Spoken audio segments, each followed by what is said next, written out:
Yo le decía el viernes a los jóvenes que estaba aquí con buen óleo, me invitaron para estar acá y estaba la gente de Dorado, muchachos nuestros estaban aquí y los gozamos hermosamente. Claro, los muchachos de aquí se sintieron un poco amedrentados cuando yo le dije de que ellos eran su competencia el día de activos con el pavo. Y cuando vieron esos muchachos musculosos, atléticos, pero hay que comprar bastantes pavos para ese día. Pero fue una experiencia hermosa, de adoración linda, y le decía a los muchachos que me sentía como si fuera a predicar por primera vez cuando estaba aquí con los jóvenes, y hoy me siento igual. No sé qué me pasa, que siempre me pasa eso. Pero qué bueno que estamos aquí. Yo le quiero invitar a estar de pie para leer una porción de la Escritura. Yo creo que hoy nos vamos temprano.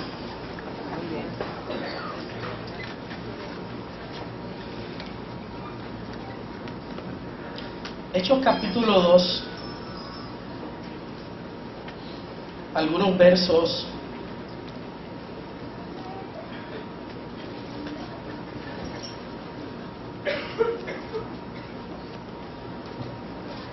Del verso 14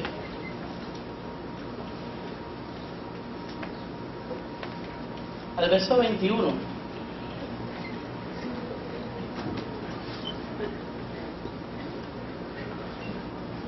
Amén. Hechos 2 del 14 al 21 dice la palabra del Señor.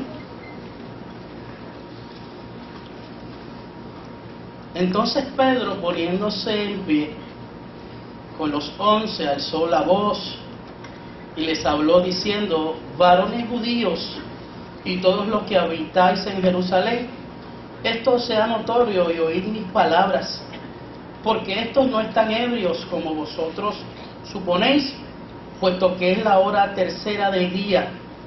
Mas esto es lo dicho por el profeta Joel: y en los postreros días, dice Dios, derramaré de mi espíritu sobre toda carne, y vuestros hijos y vuestras hijas profetizarán, y vuestros jóvenes verán visiones, y vuestros ancianos soñarán sueños, y de cierto sobre mis siervos y sobre mis siervas en aquellos días derramaré de mi espíritu, y profetizarán.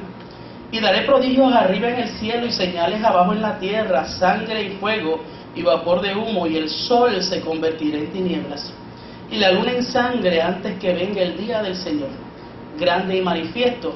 Y todo aquel que invocar el nombre del Señor será salvo.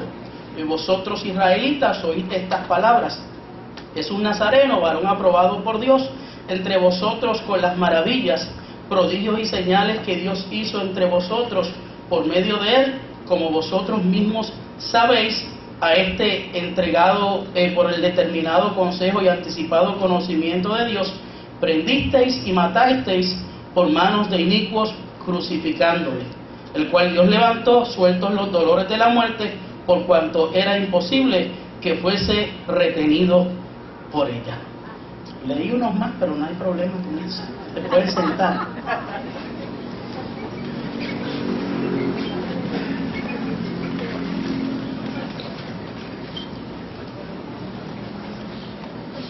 El libro de los Hechos, que es el segundo tomo de la obra lucana, el segundo tomo de la obra de Lucas. Algunos le llaman el Evangelio del Espíritu Santo, porque en todo el libro hay un énfasis marcado en la obra del Espíritu Santo. Solo en los primeros 13 capítulos aparece 40 veces la palabra Espíritu Santo. Y Pentecostés, la llegada del Espíritu Santo sobre la vida de la iglesia, este acontecimiento que marcó la vida de los discípulos, que los dotó de poder para ejecutar misión, para ser testigos, para ser mártires. Oiga, era un Espíritu Santo que ocuparía el lugar vacío que dejó Jesús con su ascensión y guiaría ahora la vida de toda la iglesia. Y en ese relato unas manifestaciones poderosas, viento, estruendo, fuego, elementos que vemos presentes en esta experiencia espiritual. El hablar en lenguas de otras naciones, hablar las maravillas de Dios. Una experiencia poderosa, maravillosa, que marcaría, oiga, el comienzo poderoso de la iglesia. Una experiencia especial. Y debido a la reacción de la gente que estaba allí, que no entendía este hecho espiritual, gente que confundió aquella manifestación del Espíritu con una borrachera, el apóstol Pedro va a explicar, va a aclarar lo que allí había acontecido. Y me parece interesante porque de la misma manera que allí malinterpretaban lo espiritual y no lo entendían, así pasa también en nuestro tiempo. Es como registra la Escritura: el hombre carnal, lo natural, no puede entender las cosas espirituales. Ahora, al igual que a Pedro, nos corresponde a nosotros, la iglesia, abrir los ojos, explicar qué es lo que está aconteciendo, qué es lo que está sucediendo. Y esta predicación de Pedro, que registra el evangelista Lucas en este libro de los Hechos, dicen los teólogos, los conocedores de la Escritura, que contiene o es el modelo para la proclamación del Evangelio, para la proclamación evangélica. En ella encontramos elementos esenciales que yo creo que no se deben de perder de perspectiva de la predicación evangélica. La predicación de Pedro, en la predicación de la iglesia primitiva, no hay manipulación, no hay acomodo conveniente, no hay palabras lindas para acariciar el oído del oyente, no hay disuasivos de la responsabilidad personal de cada cual, no hay elementos, oiga, para entretener o ejercicios para llamar la atención. Es la pureza del Evangelio. No había mercadeo, no había promesas infladas. Y oiga, me parecía importante hablar acerca de esto, porque yo creo que si algo en lo cual nos tenemos que enfocar como iglesia es en las verdades del Evangelio. Si algo nosotros no podemos perder de vista es lo básico y lo esencial de la fe. Escuchaba ayer a través de los medios de comunicación un movimiento herético en Puerto Rico que, oiga, hacía una oferta, y diría yo una oferta descarada, de un evangelio, oiga, que le resuelve a uno todas las cosas, que pare de sufrir, que no hay sufrimiento, oiga, que Dios como una varita mágica va a cambiar todas las situaciones de tu vida y no vas a tener inconvenientes. Y la gente, oiga, se traga esas ideas, o la gente acepta como algo verdadero una idea tan falsa, errónea, supersticiosa, mentirosa de un evangelio en el cual no se sufre ni se padece. Y lamentablemente muchos movimientos cristianos a veces adoptan esta conducta o este tipo de prédica manipulativa para lograr unas agendas personales. Y yo creo que es importante que nosotros nos enfoquemos bien, oiga, porque es necesario que prediquemos a Cristo y a este crucificado. Gloria al Señor. Era la pureza del Evangelio. Miren, en la iglesia primitiva había 4 clases de predicación. Yo creo que nuestro pastor ha tocado esto antes. Número 1, estaba el querigma, que quiere decir literalmente el anuncio de un pregonero, y consiste en la exposición de los hechos clave del Evangelio, que no se pueden negar ni se pueden discutir. Gracias. Tendrás tu recompensa.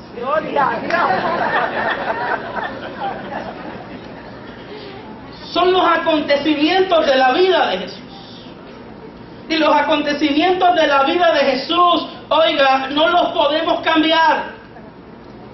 No los podemos arropar, no los podemos, oiga, vestir de otra cosa.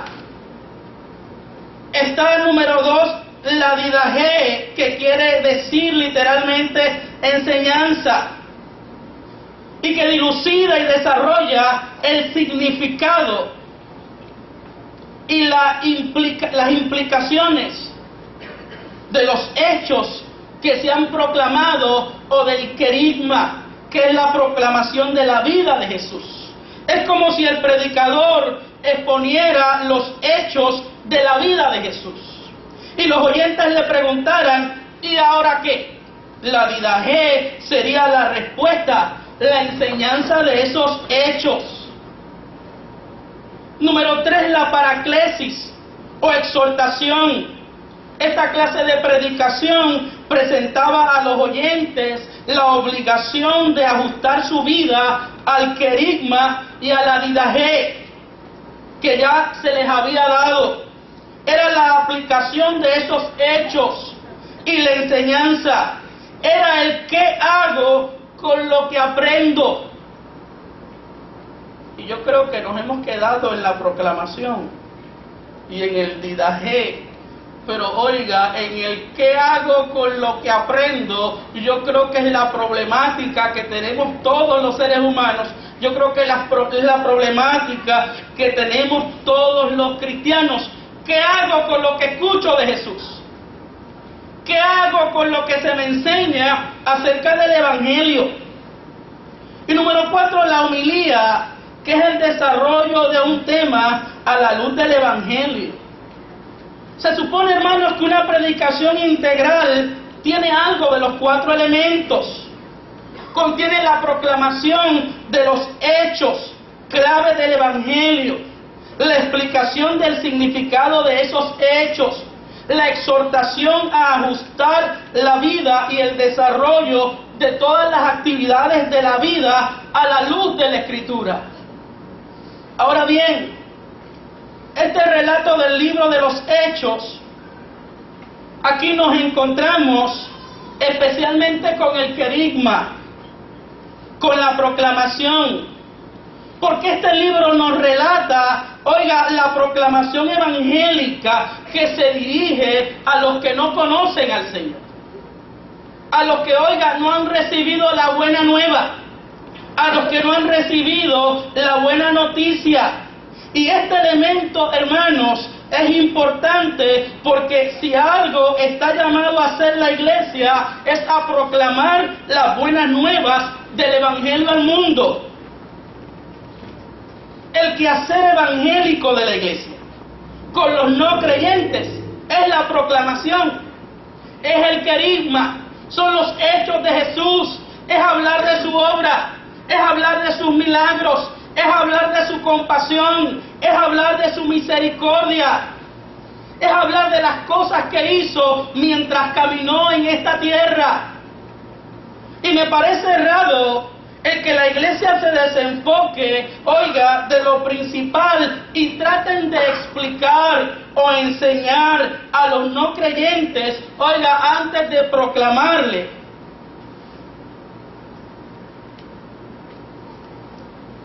Antes de proclamarle el Evangelio.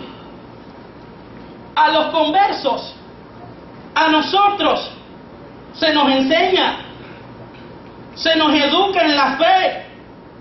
A los no cristianos se les habla de los hechos de Jesús. Y a veces oigo supuestos mensajes evangélicos que lo menos que tiene es proclamación. A veces escuchamos supuestos mensajes, evangelísticos, que lo menos que hablan es de los hechos de Jesús. Y a veces se utilizan los medios de comunicación masiva en vez de evangelizar para tocar asuntos doctrinales y eclesiásticos y normativos de la vida cristiana que en nada bendicen al que no es converso, que en nada acercan a la fe a aquel que no ha conocido a Dios. Usted sabe lo que es ver cristianos discutiendo cuestiones dogmáticas por la televisión, por la radio, por los medios masivos. ¿Cómo acercamos al evangelio a alguien cuando estamos tocando puntos, que no son de la relevancia de ellos? Cuando ellos necesitan encontrarse, con el Señor Dios Todopoderoso. Si se quiere alcanzar a una audiencia que no conoce al Señor, hay que proclamar el Evangelio. Hay que proclamar los hechos, los dichos de Jesús. Hay que hablar del Cristo, que sanó, que restauró, que libertó, que limpió al leproso, que abrazó al que necesitaba abrigo, que le dio agua, aquel que estaba sediento. Hay que hablar de Él. Y es la responsabilidad tuya y la mía. La proclamación, el querigma, hablar de los hechos de Jesús. Y no hay que ser teólogo para hablar de los hechos de Jesús. Y no hay que ser predicador elocuente para hablar de los hechos de Jesús. Solo hay que ser un testigo de su verdad. Solo hay que haber experimentado su gracia y su bendición para poder correr, a otro que está necesitado y hablarle de lo que Él hizo, de lo que Él ha hecho en nuestra vida. Pero hay gente que utiliza mal los medios de comunicación, las oportunidades que Dios le ha dado. Y lo hicieron mal en el pasado y todavía hay gente que lo hace mal. Y lastiman y se lastiman unos a otros. El mensaje de Pedro, dirigido a aquella multitud, dice que Pedro se puso en pie, enfrentó la multitud, aquel tosco pescador, lleno del Espíritu Santo, aquel líder que tiempo atrás tenía un carácter endeble, aquel hombre, que daba 2 pasos para atrás, un paso para adelante y 2 para atrás.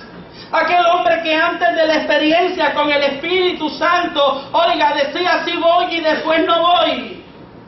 Lo vemos aquí, frente a aquella multitud, y le dice, estos no están borrachos, estos no están ebrios, son las 9 de la mañana.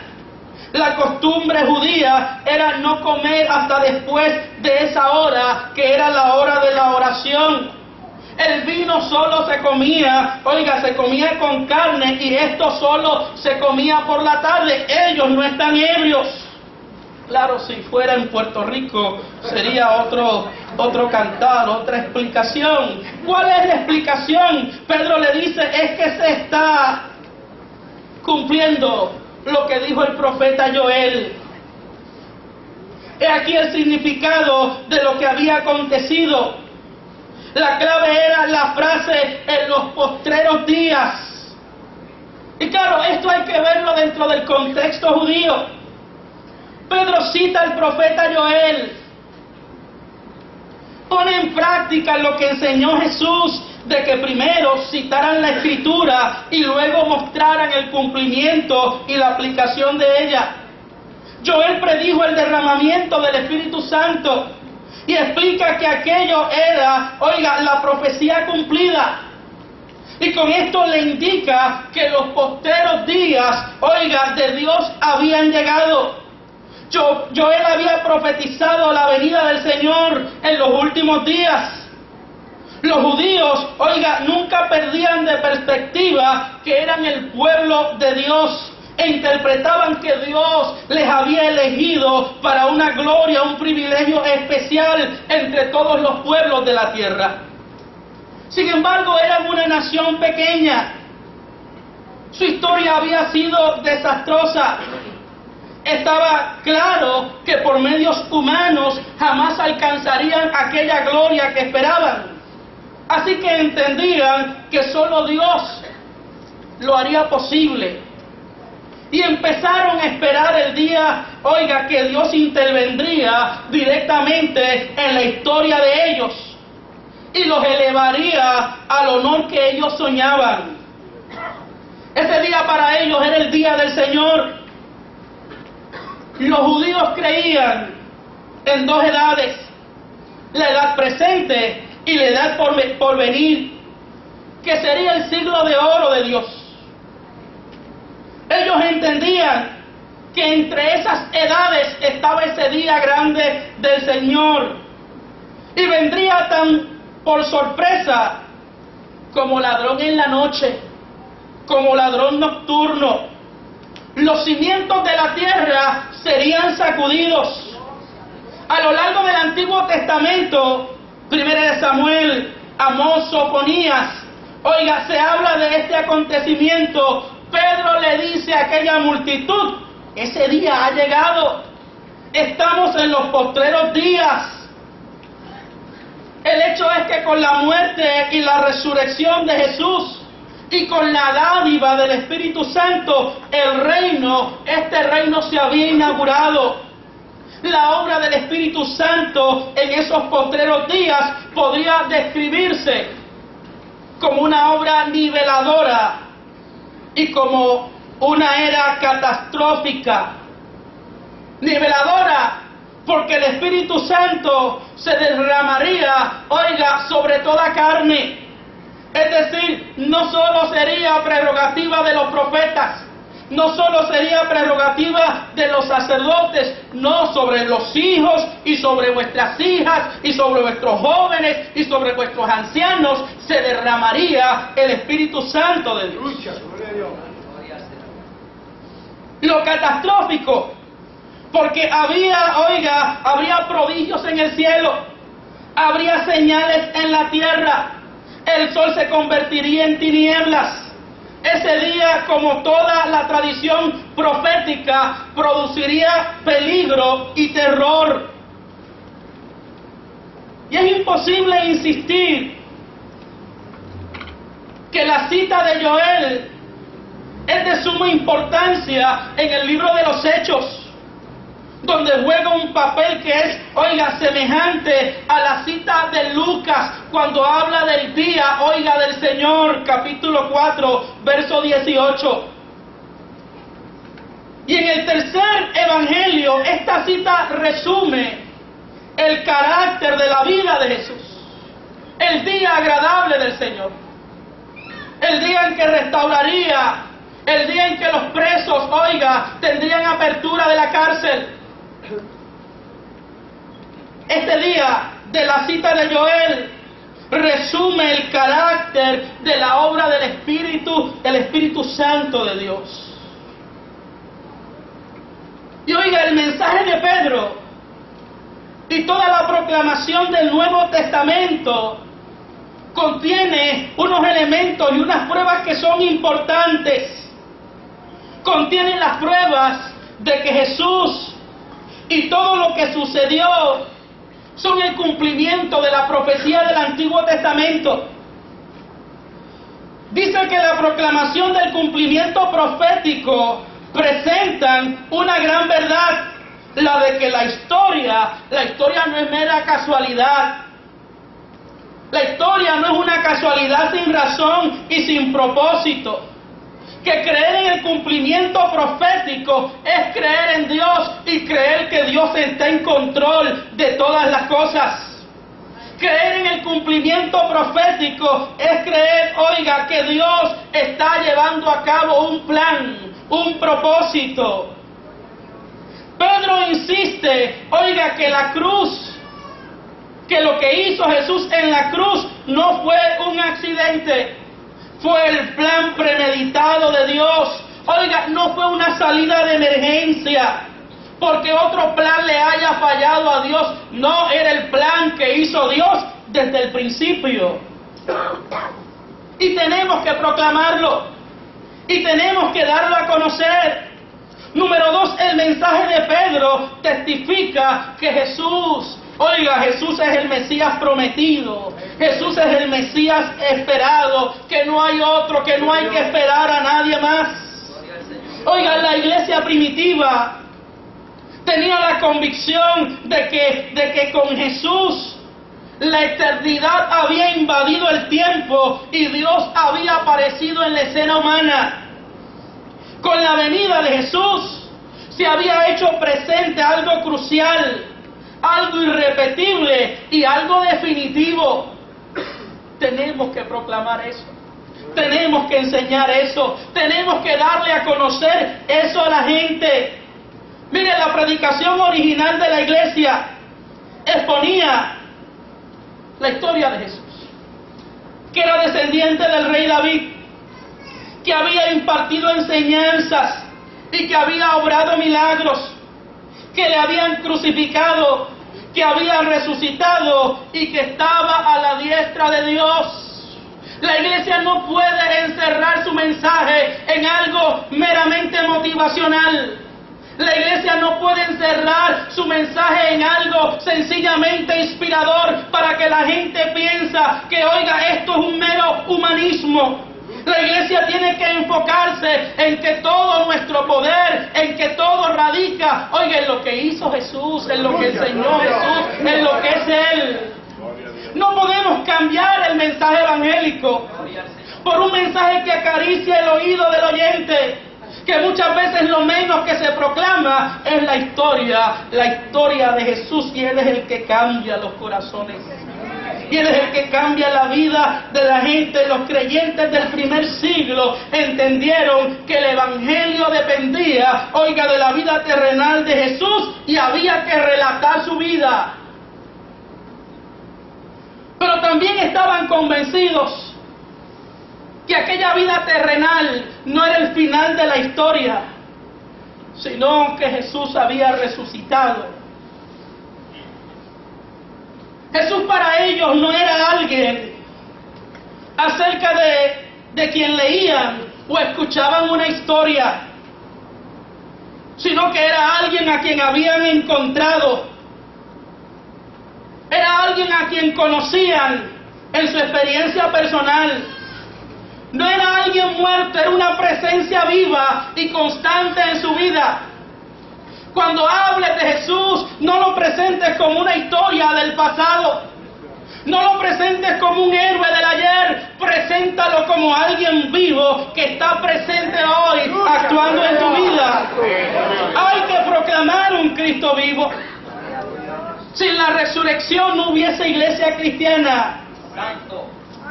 Oiga, en el caso de los discípulos, la resurrección cambió la vida de ellos.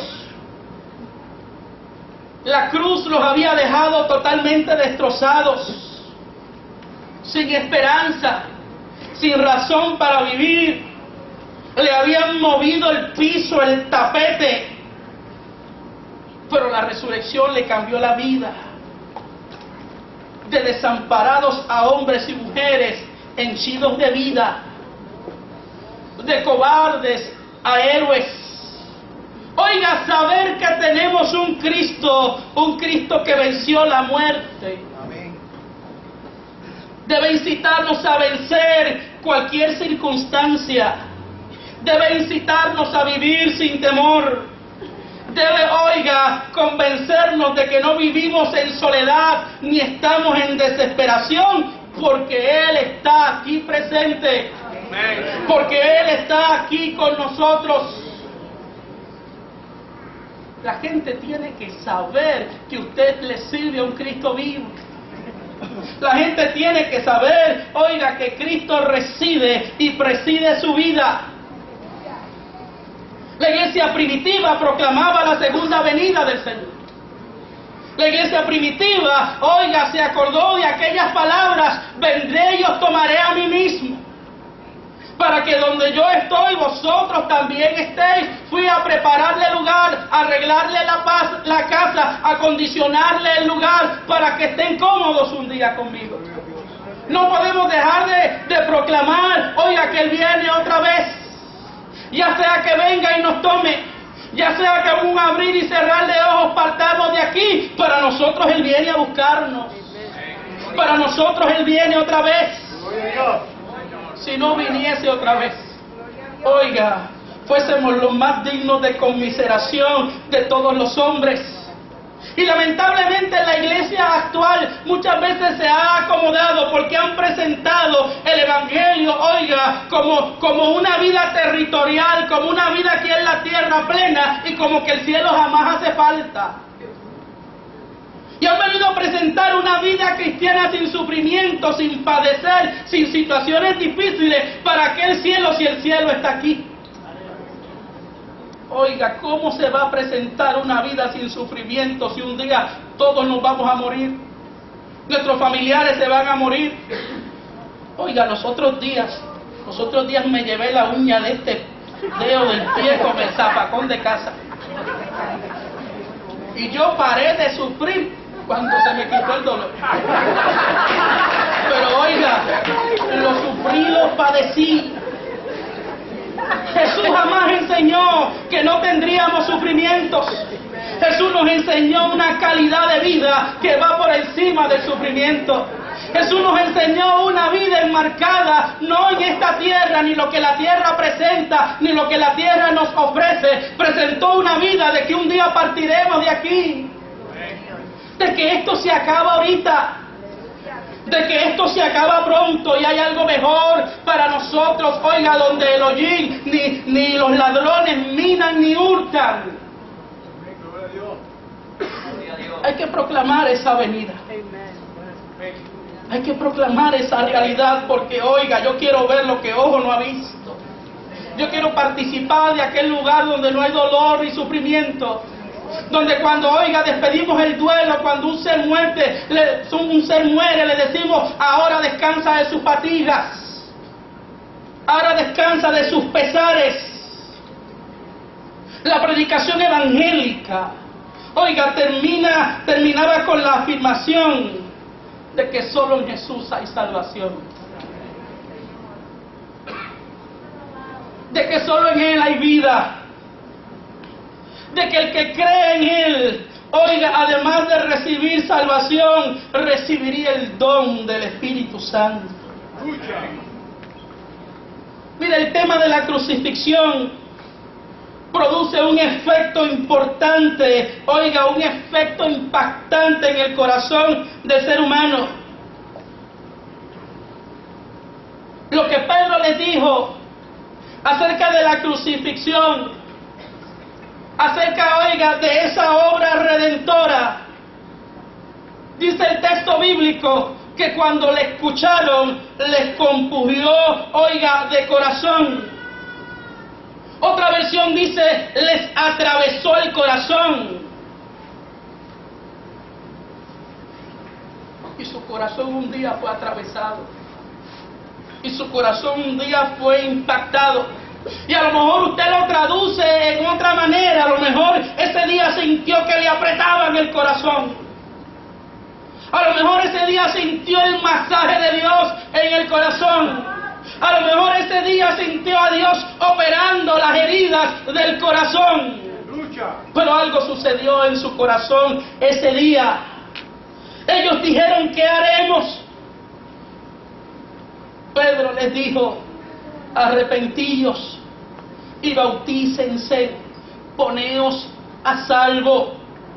Arrepentíos.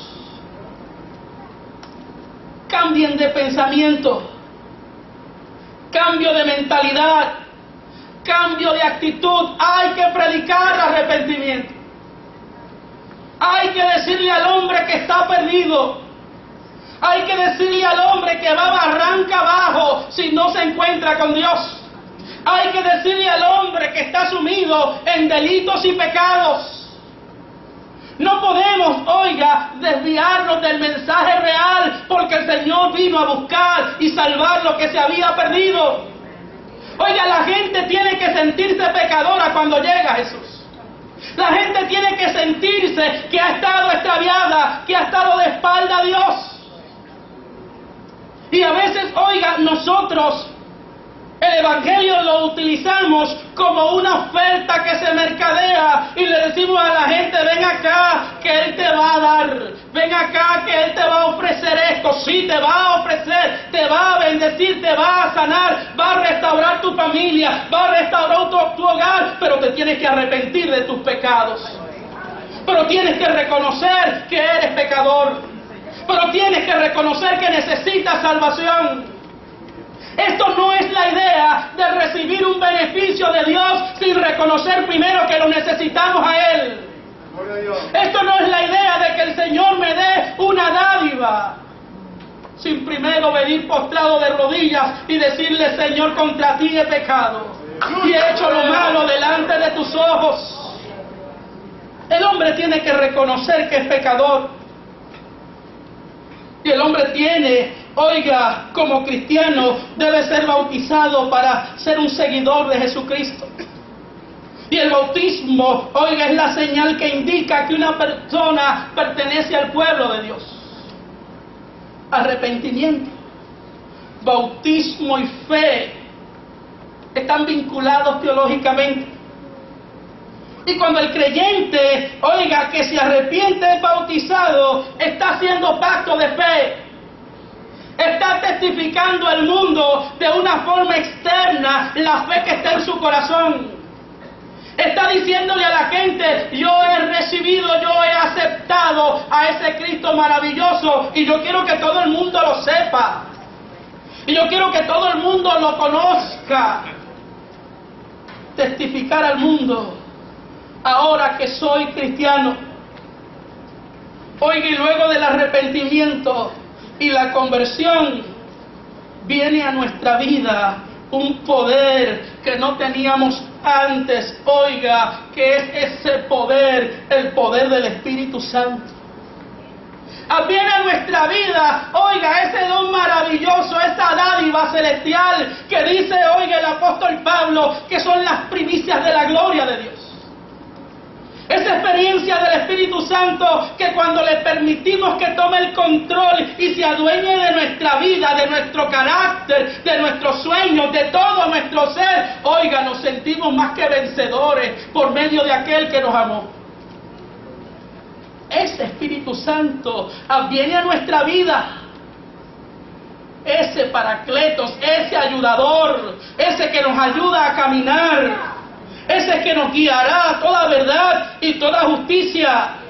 Y oiga, con Él podemos ganar la batalla.